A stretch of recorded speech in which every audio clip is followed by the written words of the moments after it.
So here's the problem with Mierce miniatures.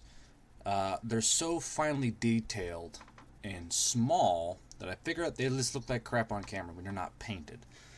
So I went ahead and went past all that. The smaller ones, you just can't see them very well. So I decided to just paint them up and then show them off. So the first one we have here is the Helmed Eormanræd Can't Forhane on foot. I'm going to put it next to the model in Word so y'all can see what I'm talking about. It'll be in the description as well. But this is one of the Jute, I'm assuming champions or leaders. The sculptor was Jock Alexander Galloy, and artist was Danny Cruz. Now, it put together just fine. It's a resin model, so it comes on these little sprues like this, you know. So be careful with your snippers. Do your correct cutting, and it glues together just fine. Now, unfortunately, with the resin models, that, like I said earlier, they don't show up very well on camera because they're very bleached. You know, and it's really hard to get a good picture because you can't really see the details all that well when they're on camera. You gotta get them painted up. So what I did was I went ahead and painted them up. This guy, who's technically I'm using it as a girl, just a very huge girl, and instead of the regular spear end, I actually first put on a scythe, which I then broke off, and then I put on another blade end. So this is not how it comes. This is my little addition to it. But I'm gonna do a quick twirl here. Now there are so many micro edges that you just gotta be careful when you're painting, because if you try and do thin layers, you're gonna get immediate paint bleed. And at first it was kind of frustrating because I had to get used to painting on such a small scale, to the fact that I couldn't use my regular brushes. I actually use this size brush for everything. This size brush was almost too big, but I had to use that for inking, highlighting, basing. It was just this single brush. I couldn't use any big brushes. So if I were you, I wouldn't pick your nice, closest, finely pointed brush you got in your arsenal. If you don't have one in your arsenal, take time, go out and buy that brush before you just fuck up your model. Because if you do, you're gonna be pissed, because these things cost a lot of money. It's a Mierce miniature. It's not, you know, it's not cheap because they're so finely detailed. I mean, you'll be hard pressed to go on the market and find a model like this that's this finely detailed and this nice looking. And I think the closest person or company you can get these from would perhaps be V&V Miniatures. But this guy was absolutely blast of paint. It's a good skill test too to see just how good you are. Because when you fuck up on these models, you fuck up, and it is evident. Like there's no hiding it. I use white skin. Now, only thing I didn't like is that on the knuckles. Look at the knuckles. You see a little line right there. The knuckles are actually misaligned, and there's no way to fix it. And I knew I couldn't green stuff that small. So unfortunately, it's gonna look a little weird on the knuckles for me. Maybe different for other purchases, but that's just what I got, and I had to roll with it, roll the punches, and it still looks fine.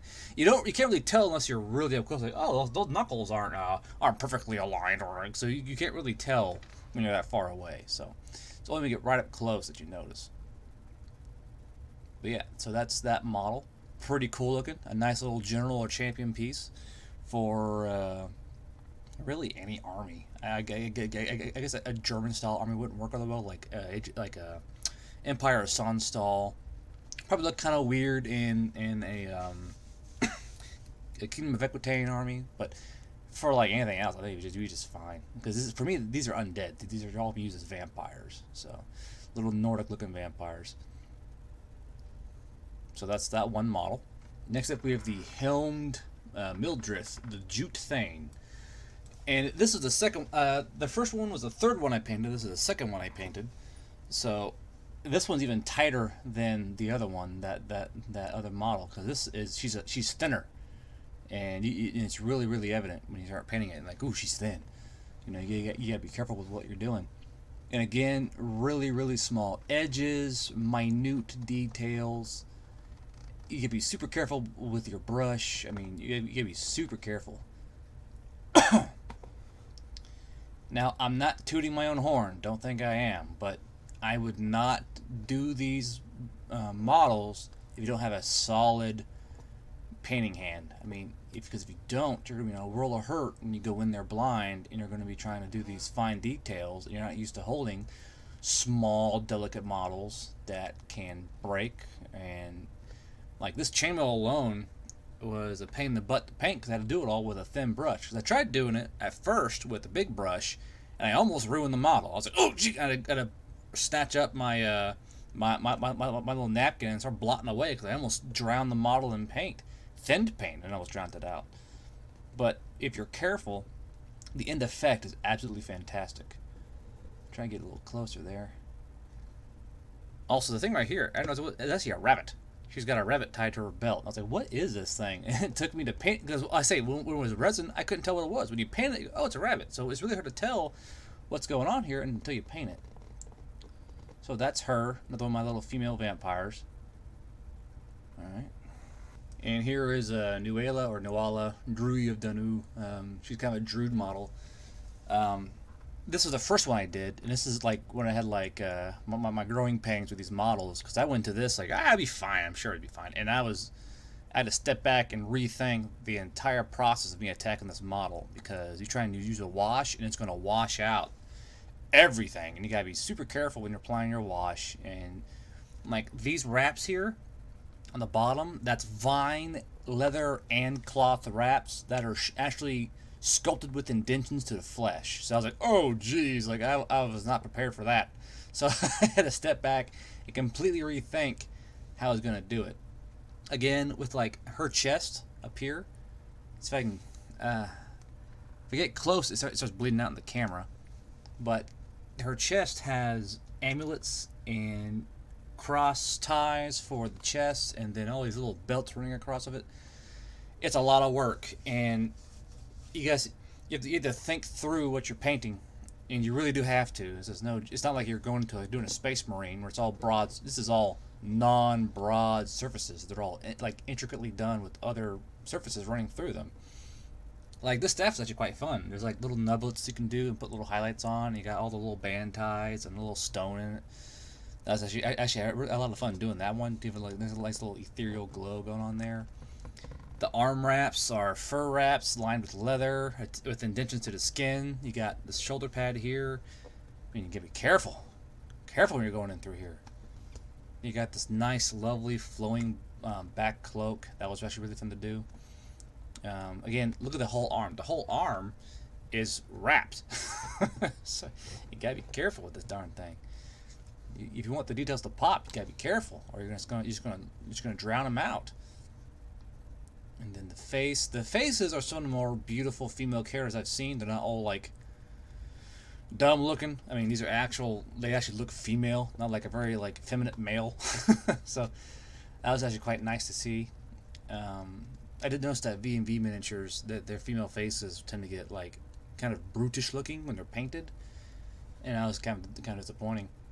You got these little pouches down by her thigh there, and the pouches, and look, she's got a little skull next to the pouches. That's kind of hard to pick up on camera. So if I can get at the pops, the little skull right there. It's like a little rat skull or something.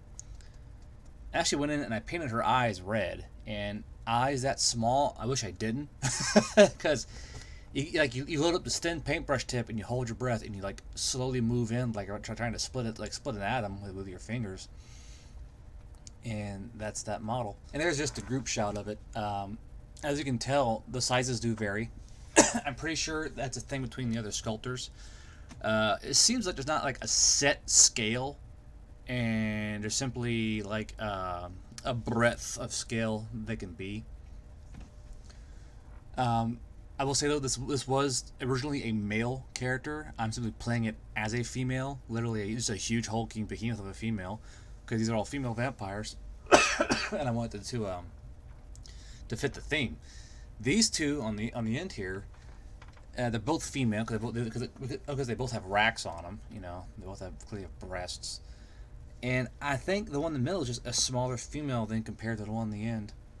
You know, it just may be what it is.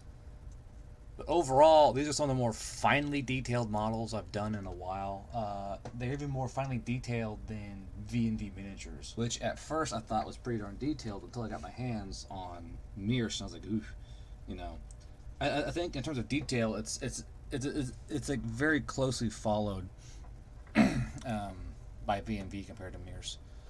Like when you have V&V up here, one of their female models, it just doesn't really compare, does it? It's not as fine, it's not as feminine as it could be. So if you're looking for a really feminine character, they're kind of who you want to go for. Yeah, they do cost a bit more. I think with V&V it was like €3 a model roughly, and these run about they're in the gambit of $12 to $22 per model, but it's just the detail levels are completely different, like wavelengths when it comes to these two companies. I mean, you can look at it, you can just tell.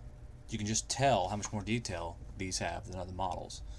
So I'm gonna go ahead and line up the names 1, 2, and 3, and you can go to the website mierceminiatures.com and you can find these things using the search bar. I think in the future I'm going to have to paint these things up before I make a video of them, that way you guys can see the details of them and all that.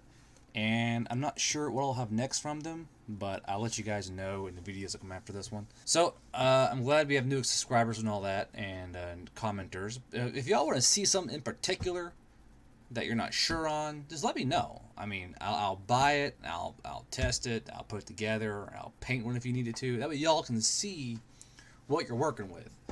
And if need be, because I can always buy it and then sell them offhand on eBay or some damn thing, but I always hated through the years how you would want to see something, but you can't. And you go on YouTube and you're like, I wish someone would have you know, this as an example. You would never find it. Rarely ever painted or shown a sprue. So that's what my goal is. For instance, I'm currently working on this guy. This huge bastard. Well, another big old Mierce model, but I'm not going to do a review on it until I've got it fully painted. So I'm glad you guys found the video today. Hope you guys learned something from it. Hope you guys are now eager to buy some from Mierce and have some finely detailed models like these ones, and round out your army and put a spectacular leading model in there, because everyone wants their generals to be over the top. You know, it's your general. I'm going to stick out. Wow, that's my general. You know, but I'll see you guys next time. I'll have something new, and hell, we'll see how it goes.